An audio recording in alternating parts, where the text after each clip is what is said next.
नमस्कार, मैं प्रिया राज। आप देख रहे हैं एक न्यूज़ 24। आपको बता दें कि हमेशा से एक न्यूज़ 24 हमारी टीम सच्चाई को पेश करती रहती है। ऐसे में तमाम राजनीतिक पार्टियां हैं जो कहीं ना कहीं अभी बिहार विधानसभा चुनाव से पहले अपनी रणनीति बिल्कुल बखूबी से निभा रही है। ऐसे में कई बदलाव ऐसे भी हैं जो साक्ष्य रूप से जनता के बीच नहीं पेश हो पाती है। ऐसे में मेरे साथ जुड़े तीनों सहयोगी आज सच्चाई को पेश करेंगे, जहां केंद्रीय मंत्री चिराग पासवान एनडीए में रहने के बावजूद भी कहीं ना कहीं बातें कुछ ऐसी चल रही है कि अब वो एनडीए का कब दामन छोड़ दे, ये कब फाइल तैयार हो जाए, ये कोई नहीं जानता है। ऐसे में पशुपति पारस को भी एनडीए का दामन छोड़ने के लिए मजबूर करने वाले केंद्रीय मंत्री चिराग पासवान ही थे। इन तमाम मुद्दों पर आज सच्चाई से पेश करने के लिए मेरे सहयोगी जुड़े। तो सबसे पहले हम जानना चाहेंगे साहिल जी से। साहिल, केंद्रीय मंत्री चिराग पासवान की रणनीति और राजनीति तो हर किसी ने देखा है। लोकसभा चुनाव याद होगा कि किस तरह से उन्होंने अपने बलबूते पांचों की पांचों सीट जीत हासिल किए। ऐसे में भले बीजेपी फैक्टर को लगातार आगे किया गया, इसके बावजूद भी चिराग पासवान के तालमेल अभी भी बदले नजर आते हैं। देखिए, आपने कहा कि चिराग पासवान 5 में से 5 सीट जीते, तो उसमें केवल चिराग पासवान का ही योगदान नहीं है जी। अगर कहीं ना कहीं बीजेपी के समर्थन नहीं प्राप्त होता तो हो सकता है कि चिराग पासवान, जिनका 100% जीत का स्ट्राइक रेट है, वो उस प्रकार से नहीं हो पाता। लेकिन पता है, चिराग पासवान के पिताजी रामविलास पासवान एक वक्त इस बात को कहे थे कि किसी भी जाति, किसी भी समुदाय का वोट बढ़ सकता है, लेकिन पासवानों का वोट एक तरफा पासवान कैंडिडेट को ही पड़ता है। चिराग बाबू इस बात से भली भांति वाकिफ है। नौजवान है, युवा है, धर्म और जाति की राजनीति छोड़कर मुद्दे की राजनीति करते हैं तो लोकप्रिय है। और उनको अब ऐसा लगता है कि हमारी लोकप्रियता उतना हो गया है कि हमारी पार्टी को एक बड़ी पार्टी के तर्ज पर देखा जाए, और हमारे जब बिहार विधानसभा का चुनाव हो तो हमको सीटें भी उसी प्रकार से दी जाए। एक बड़ा ही फेमस वेब सीरीज है मिर्जापुर, और उसके कैरेक्टर है मुन्ना भैया। जब वो कहते हैं कि जब आप योग्य हो, आपको अधिकार न मिले तो बड़ा बुरा लगता है। चिराग पासवान जी को कहीं ना कहीं यही लग रहा होगा, क्योंकि उनके पार्टी से 5 सांसद है, वो खुद केंद्रीय मंत्री हैं, और कहीं ना कहीं चिराग बाबू कहे भी हैं कि ज्यादा कुछ नहीं दीजिएगा तो हर जिला में 38 को सीट दे दीजिए। लेकिन जिस प्रकार से एनडीए में जो है कसमकस है सीटों को लेकर के, तो कहीं ना कहीं चिराग जी सोचेंगे कि अगर उस प्रकार से हमको अधिकार नहीं, क्योंकि देखिए जीतन राम जी क्या बयान देते हैं कि हमको कम से कम जो है 40 को सीट दीजिए। 40 को ये मांग रहे हैं, 38 को ये मांग रहे हैं, फिर उपेंद्र कुशवाहा हैं, जेडीयू बीजेपी जैसी बड़ी बड़ी पार्टियां हैं। तो अगर सीटों को लेकर के छीना झपटी मचेगा, कसमकस होगा, तो हो सकता है चिराग बाबू अपना रास्ता दूसरा देखें। बिल्कुल। अभी आपने साहिल जी को सुना, उन्होंने ना सिर्फ योग्यता के तौर पे चिराग पासवान की लगातार दर्शकों के बीच बनने की बात कही, बल्कि चिराग पासवान की रणनीति पर भी एक झलक दिखाई। और दूसरी तरफ हम जाते हैं, जो हमारे साथ जुड़े सितेश जी इस वक्त मौजूद है। सितेश जी, लगातार देखा जाए तो सीएम फेस की लड़ाई बिहार में तो काफी ज्यादा रही है, तो वहीं दूसरी तरफ सीएम नीतीश कुमार भी है जो कुर्सी प्रेमी है। ऐसे में चिराग पासवान के साथ साथ पिछली दफा की बात की जाए, कईयों सालों की बात की जाए, तो स्वर्गीय रामविलास पासवान जी भी एक बार सीएम पद पर बैठना चाहते थे, और यही बातें दोहराई जा रही है राजनीतिक गलियारों में कि अब उनके बेटे यानी केंद्रीय मंत्री चिराग पासवान भी सीएम की रफ्तार में खुद को आगे रखना चाहते हैं। क्या लगता है आपको, कितनी सच्चाई है इस बात में? देखिए, चिराग पासवान अभी तक इस चीज़ को लेकर जो है कहीं औपचारिक रूप से पुष्टि नहीं किए हैं, लेकिन उनके मन में ऐसी भावनाएं अब चल रही हैं। मैं ऐसा इसलिए कह रहा हूं क्योंकि उनके कई सारे पॉडकास्ट और इंटरव्यू में आप देखिएगा तो वो ये बातें नहीं कहते कि मैं डायरेक्ट सीएम के योग्य हूँ या फिर सीएम के लिए मैं बनना चाहता हूँ, लेकिन वो ये कहते हैं कि जब ज़रूरत लगेगी मैं उस हिसाब से उस माहौल में परिवर्तित होऊंगा और ढल जाऊंगा। तो यानी इन तमाम चीज़ों को देखिएगा तो उनके अभी हाल में ये भी देखिएगा कि वो केंद्र को लेकर ये भी कह रहे हैं बार बार कि अगर बिहार में ज़रूरत पड़ी तो मैं बिहार में जाऊंगा। तो यानी इस बात से एक साफ तौर पे संदेश है कि कहीं ना कहीं आने वाले बिहार विधानसभा चुनाव में वो कहीं ना कहीं कुछ उलटफेर कर सकते हैं। सबसे बड़ी बात है कि प्रशांत किशोर की पार्टी जनसुराज को लेकर कई बड़ी बातें निकल के आ रही हैं जो चिराग पासवान से जुड़ी हुई हैं। चुनावी साल है, अगर प्रशांत किशोर बार बार अगर चिराग पासवान को एक अच्छे मित्र बताते हैं और चिराग पासवान प्रशांत किशोर को अच्छे एक मित्र बताते हैं, तो इससे ये भी अंदाज़ा लगाया जा सकता है कि कहीं ना कहीं अगर एनडीए में सीट शेयरिंग फॉर्मूले पे अगर बातें सही तरीके से फिट ना बैठी तो चिराग कहीं हो सकता है कि दूसरा पालरा जो है वो जनसुराज की भी। एक और बात देखने वाली है कि प्रशांत किशोर तेजस्वी पे बोलते हैं, उनके शैक्षणिक योग्यता को लेकर के बोलते हैं। प्रशांत प्रशांत किशोर नीतीश कुमार पे बोलते हैं, उनकी जो मानसिक स्वास्थ्य को लेकर के या फिर मतलब शारीरिक स्वास्थ्य को लेकर के बोलते हैं, विकास इंफ्रास्ट्रक्चर डेवलपमेंट को लेकर के बोलते हैं, बीजेपी के खिलाफ बोलते हैं, कांग्रेस के खिलाफ बोलते हैं।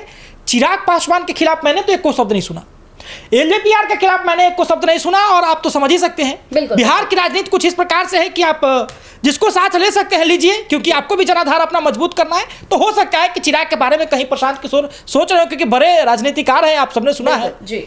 अब मेरे साथ तीसरी सहयोगी जुड़ी है, यानी कि अनिकेता। अनिकेता, लगातार देखा जाए तो चिराग पासवान के तालमेल इन दिनों बदले नजर आ रहे हैं। ऐसे में जनसुराज से प्रशांत किशोर हैं जो कई बार चिराग पासवान की तारीफें किए, और अभी आप देख पा रही होंगी कि किस तरह से महागठबंधन में भी सीटों की लड़ाई और सीएम फेस की लड़ाई चल रही है। तो क्या लगता है कि एनडीए में भी चिराग पासवान की लड़ाई जारी है? हाँ बिल्कुल, मुझे भी लगता है कि चिराग पासवान कहीं ना कहीं सीएम फेस के तौर पे कहीं ना कहीं लोग भी उन्हें देखना चाहते हैं, क्योंकि चिराग पासवान काफ़ी मतलब बहुत टाइम से फेमस पर्सनालिटी है। तो कहीं ना कहीं लोग भी उन्हें चाहते हैं कि सीएम के फेस में, क्योंकि वो एक तो युवा है, वो पढ़े लिखे हैं, तो लोग चाहते हैं कि हाँ वो चिराग पासवान सीएम के फेस में है। लेकिन कहीं ना कहीं ये भी होता है, जैसे कि प्रशांत किशोर का कहना है कि मतलब वो हर चीज़ में लोगों को छूट देंगे, मतलब औरतों को छूट देंगे या तो कास्ट सिस्टम ये सब हटाएंगे। लेकिन कहीं ना कहीं चिराग पासवान का ही ये भी कहना है कि कहीं ना कहीं ये जो है रिजर्वेशन जो है वो कभी नहीं हटने वाला है। ये चिराग पासवान का ही स्टेटमेंट है कि रिजर्वेशन कभी नहीं हटेगा। और मेरे को ये भी लग रहा है कि हाँ ये हो सकता है कि चिराग पासवान सीएम फेस के लिए अच्छे हो सकते हैं युवा के लिए, लेकिन कहीं ना कहीं युवा के लिए वो डिमेरिट भी हो सकता है, डिसएडवांटेज भी हो सकता है, इसलिए क्योंकि वो कास्ट सिस्टम को अगर नहीं हटाएंगे। लेकिन तो अनिकेता जी, ऐसे में देखा जाए तो चिराग पासवान के पास सबसे कोर वोटर है, यानी कि पासवानों का वोट बैंक।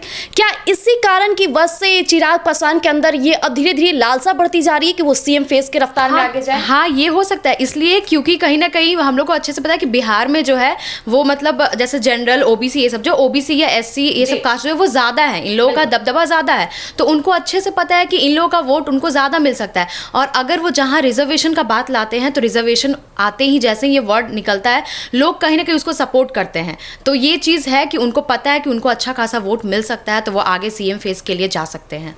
सितेश जी, सीएम फेस के दौर में तो देखा जाए तो अभी लगातार एनडीए की तरफ से बयान सामने आ रहे थे कि समर्थन में नीतीश कुमार की चुनाव लड़ी जाएगी, लेकिन इसके बाद से चिराग पासवान के नाम सीएम फेस के लिए फिर से उठनी शुरू हो गई है। तो क्या लगता है कि क्या चिराग पासवान एनडीए का दामन छोड़ने के लिए तैयार हो जाएंगे? देखिए, सबसे बड़ी बात सीएम फेस को लेकर आप कह रही हैं, किसी भी राजनीतिक पार्टी में जी अभी तक सीएम फेस को लेकर स्पष्टीकरण नहीं है। चाहे मैं एनडीए की बात करूं, महागठबंधन की बात करूं, जनसुराज की छोड़ दीजिए, क्योंकि जनसुराज इंडिविजुअल खुद अकेला लड़ रहा है। उसमें प्रशांत किशोर का ऑलरेडी ऐलान हो चुका है कि अगर जनसुराज की सरकार बनती है तो सीएम जनसुराज के जो सूत्रधार प्रशांत किशोर हैं वो होंगे।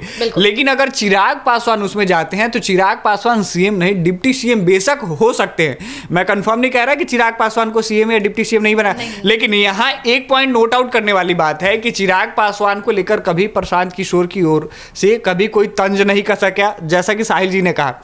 और दूसरी बात, प्रशांत किशोर जिस सोच को लेकर चल रहे हैं और चिराग पासवान जिस सोच को लेकर चल रहे हैं, दोनों कहीं ना कहीं एक दूसरे से तालमेल बैठता है। ये भी जातिवाद की राजनीति नहीं करते, वो भी जातिवाद की राजनीति नहीं करते। लेकिन सबसे बड़ी बात है कि जातिवाद की आप राजनीति नहीं करते, लेकिन सबसे ज्यादा जो है आप जातियों में बांट के वोट और सीट क्यों शेयरिंग कर रहे हैं? बिल्कुल सवाल यहां उठता है। आप कहीं ना कहीं आपके मन में आप कहते हैं कि हम जातिवाद से उठकर बिहार की विकास की बात करना चाहते हैं, चाहे चिराग पासवान हो, चाहे जनसुराज के सूत्रधार प्रशांत किशोर हो।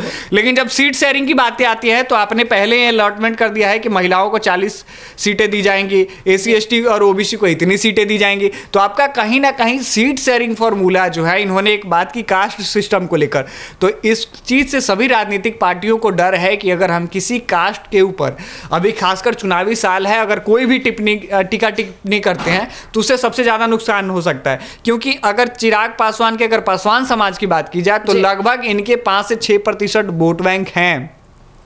तो अगर चिराग पासवान अगर जनसुराज में जाते हैं तो 6% वोट बैंक जो है वो ऑलरेडी बन सकता है जनसुराज का। देखिए, एक और जो बड़ी बात आपने कहा कि चिराग पासवान डिप्टी सीएम की तरफ देख सकते हैं। देखिए, जनसुराज के जो सूत्रधार हैं प्रशांत किशोर, वो पहले ही इस बात को ऐलान कर चुके हैं कि 243 सीट पर जो है बिहार विधानसभा का हम कैंडिडेट देंगे।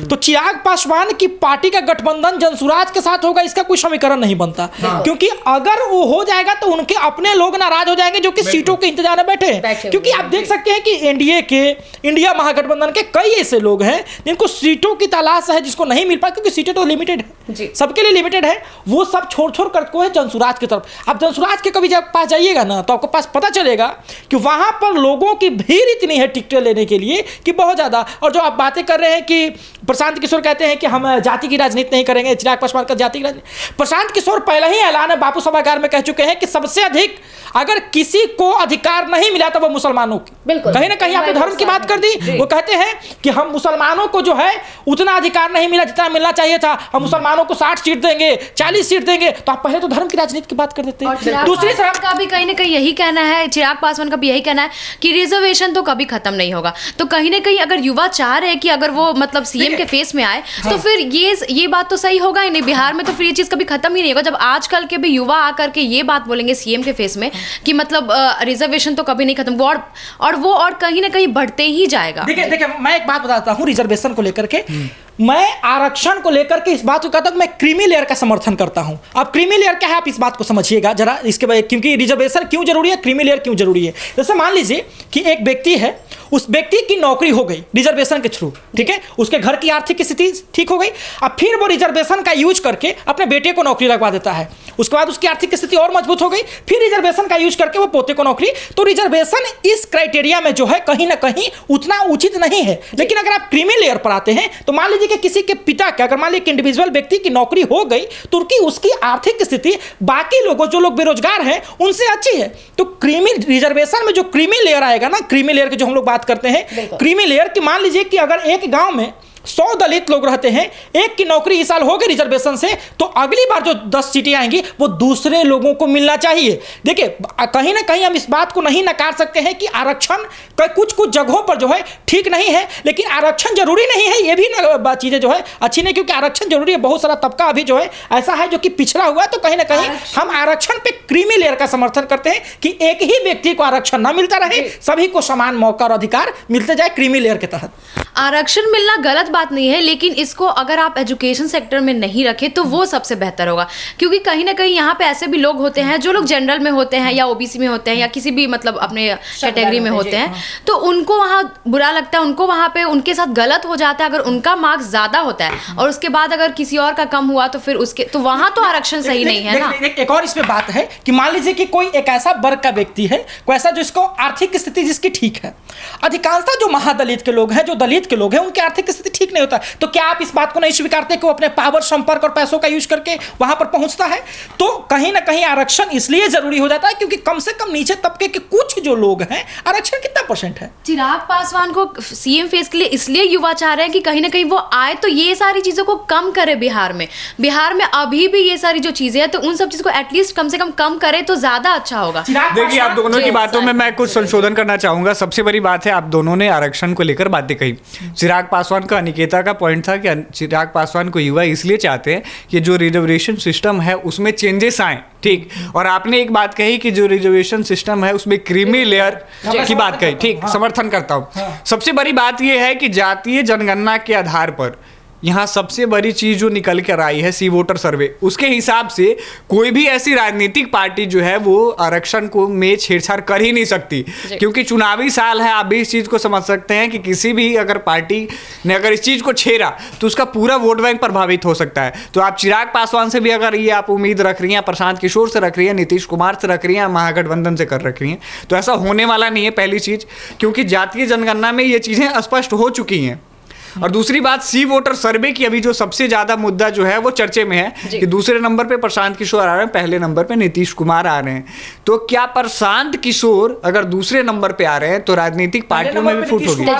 तेजस्वी यादव जी, तेजस्वी यादव। तो मैं रोकना चाहूंगा कि तेजस्वी यादव जो है पहले नंबर पे आ गए हैं। पहली बार जब रिपोर्ट आया था तो उम्मीदता जो है वो 46% उनका वोट था, दूसरी बार में वो 41%। लेकिन देखिए सी वोटर सर्वे आप देखिएगा ना, उसमें चिराग जी की स्थिति डगमगा गई है। हाँ। चिराग जी की स्थिति डगमगा गई है। कहीं ना कहीं ये बात है कि चिराग पासवान कहते हैं कि हम ये कर देंगे, तो कब करिएगा? अब तो आप केंद्रीय मंत्री भी हैं, चौकीदार दफादार का मामला फंसा हुआ है, नारे के सहारे कब? कई ऐसे लोग हैं जहां पे पासवान समुदाय में अगर कोई घटना होती है बड़ी से, तो चिराग पासवान से बहुत उम्मीदें रहती है लोगों को कि चिराग बाबू आएंगे या फिर कोई भी जो है हमारे पास आएगा, लेकिन ऐसी चीजें तो लोगों की नाराजगी है चिराग पासवान। लेकिन साहिल जी, इन दिनों चिराग पासवान हाजीपुर बार बार जा रहे हैं, ये भी गौर फरमाने वाली बात है। और जहां कुछ दिनों पहले देखा गया कि चिराग पासवान काफी विदेशी यात्रा करते नजर आए थे, ये कहीं ना कहीं चिराग पासवान को और ज्यादा नीचे लेकर गया। लेकिन इन दिनों जहां बिहार विधानसभा चुनाव होने वाले हैं, तो चिराग पासवान तो बिहार में नजर आ रहे हैं। देखिए, कहा जाता है बात कि क्लास में जो टीचर रहता है ना, वो सबसे बेहतरीन टीचर रहता है, भले ही पढ़ाने उसको आए या ना अच्छे से ना आए। तो कहीं ना कहीं चिराग पासवान हाजीपुर से ही जो है सांसद हैं, और अगर हाजीपुर लोकसभा है तो वहां पर विधानसभा भी होगा।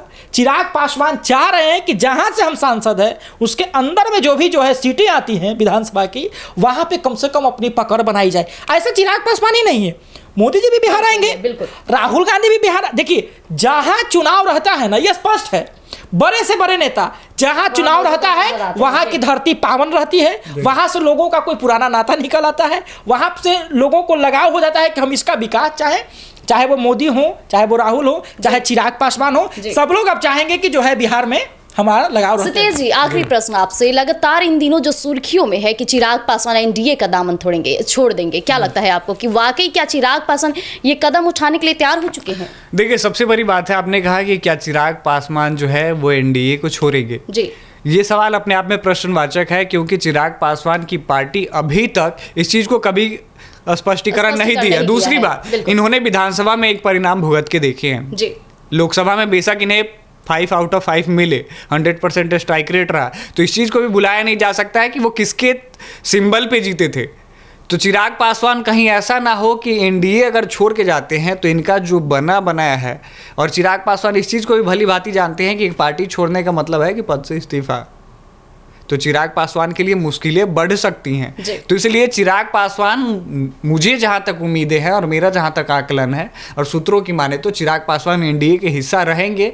हाँ, बेशक हो सकता है कि इनके मन में भी लालच हो सीटों को लेकर, लेकिन इन्हें एनडीए की ओर से जो भी सीटें मिलेंगी वे इसमें सहमति दिखा के खुश रहेंगे। देखिए, जो बातें चिराग पासवान ने कही है कि हमें 38 सीटें दे दी जाएं, लेकिन देखिए, कोई भी इंसान अगर कुछ मांगता है ना सितेश जी, तो वो उतना मांगता है जितना में वो सेटिस्फाइड हो सके, मतलब कि अपनी जरूरत से ज़्यादा ही लोग मांगते हैं। चिराग पासवान जी कह रहे हैं कि हर जिला में हमको एगो सीट दीजिए, लेकिन इसका ये मतलब नहीं है कि चिराग जी को 38 को नहीं मिलेगा तो वो एनडीए छोड़ देंगे। एनडीए के साथ रहेंगे। जो समीकरण सूत्र से निकल कर के आ रहे हैं कि 100 जेडीयू, 100 बीजेपी और 20-22 सीटें जो है चिराग पासवान और बाकी सीटें जो है मतलब कि अन्य पार्टियों में, तो देखिए इसका कंफर्मेशन नहीं है सीतेश जी, लेकिन जो बातें कही जा रही है कि बाकी जो अन्य पार्टियां हैं एनडीए के अंदर, बीजेपी और जेडीयू को छोड़ दिया जाए तो चिराग जी को जो है ज़्यादा महत्व कहीं ना कहीं दिया जाएगा, क्योंकि भले ही हिंदुस्तानी अवाम मोर्चा है, उपेंद्र कुशवाहा है, सब लोगों के, लेकिन एनडीए कहीं ना कहीं चाहेगी कि हम सब चीज़ों को जो है